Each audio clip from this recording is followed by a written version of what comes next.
Hey guys, today we're answering the question, how long does a visa interview take? And I have a question from, actually it's just a statement from Zedi. And she says, my sister, aki Kenya hawakupei muda ya kuongea kabisa, hata sikuona akifungua passport yangu, alikuwa kwa comp 2. What that means, that's Swahili. But Zedi is saying when she went for the interview, the visa officer was just looking at the computer and he or she did not look at her passport. They don't give you enough time during the interview. So typically, when you go for a B1, B2 visa, already know that a B1, B2 visa is a non-immigrant visa to come to the US for a short period of time. So when you present your case to the visa interview officer, you have to be prepared. You have to know your answers that you gave at the DS-160 application form. On that form, you wrote about your work history. You wrote about whether you have family or relatives in the United States. You wrote about the purpose for your visit. You answered questions about how much money you make, what is your annual income. You answered questions that will be repeated during the interview, most likely, depending on how far you go into the interview. For example, when you present to the US Embassy window and the officer is there waiting for you, you have to be prepared. I've done a video about this. The way you present yourself is almost 90% of whether you will get the visa or not. The way you approach the counter, the way you carry yourself, your confidence, the way you answer the questions. In America, the culture here, you have to have eye contact. You have to look at the officer, greet the officer. Don't present documents if nobody asks for the documents. Okay, be presentable as far as dressing. Be smart. Like Wakenya, we say, kuwa smart. Be presentable, but represent the purpose of your visit. Okay, so you go to the counter, you present yourself.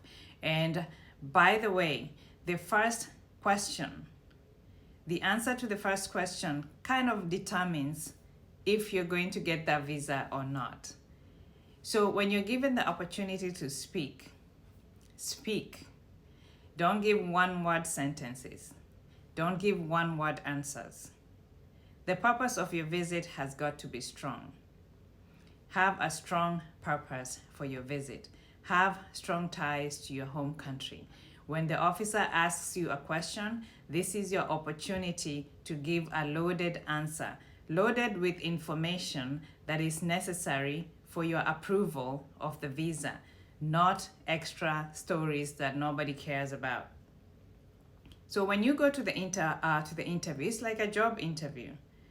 Right? You're prepared for the job interview. You know the answers to these questions, the potential questions that are going to be asked.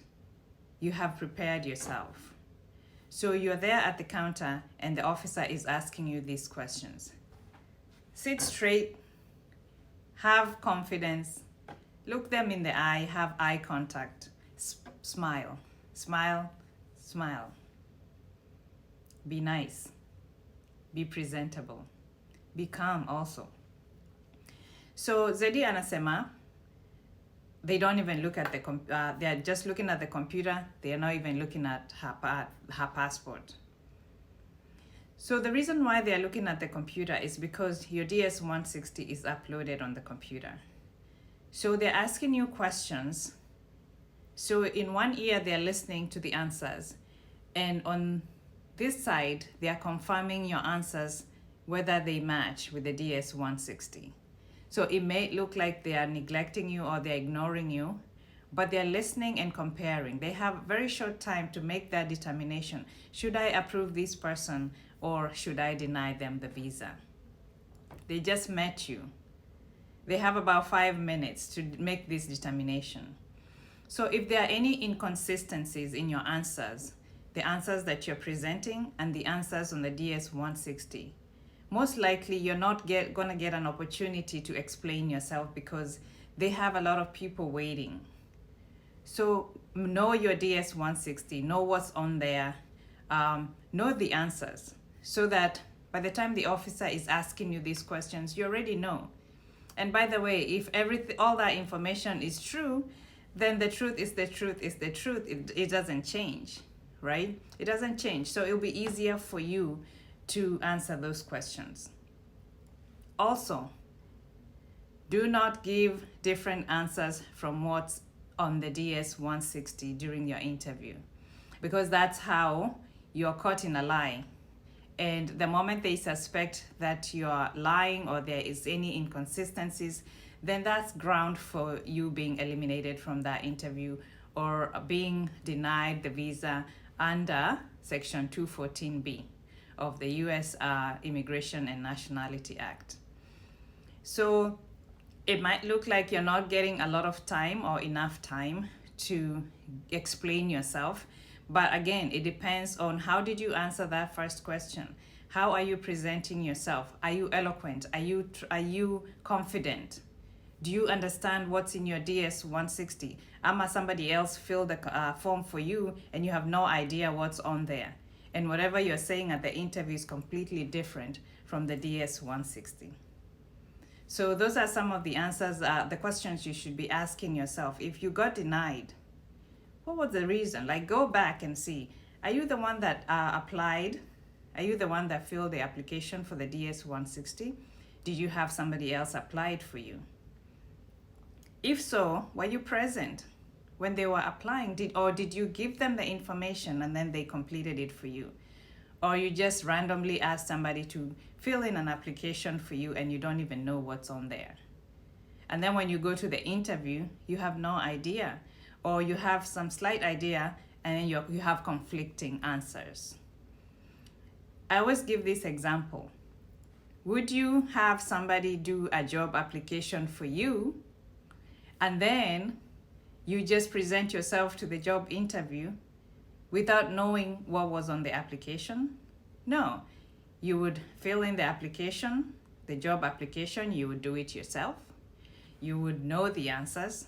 By the time you go to the job interview, you're confident that some of these questions will repeat themselves during the interview, so you need to know the answers. It's the same thing. What makes your application stand out? What makes your DS-160 stand out? Be the best candidate. Be the best visa applicant on that day. Let your DS-160 stand out and present yourself confidently when you go for the interview. Know the answers that are in your DS-160 and stay consistent. Be confident. If you have any more questions, leave them in the comment section below. If you've had a different experience at the U.S. embassies in your country, let us know. Share them at the comment section. I appreciate you guys watching these videos. Thank you guys for all the subscribers, the new ones and the old ones. Keep sharing these videos. You never know who will need this information. Lucy Mwangi USA, thank you guys for watching.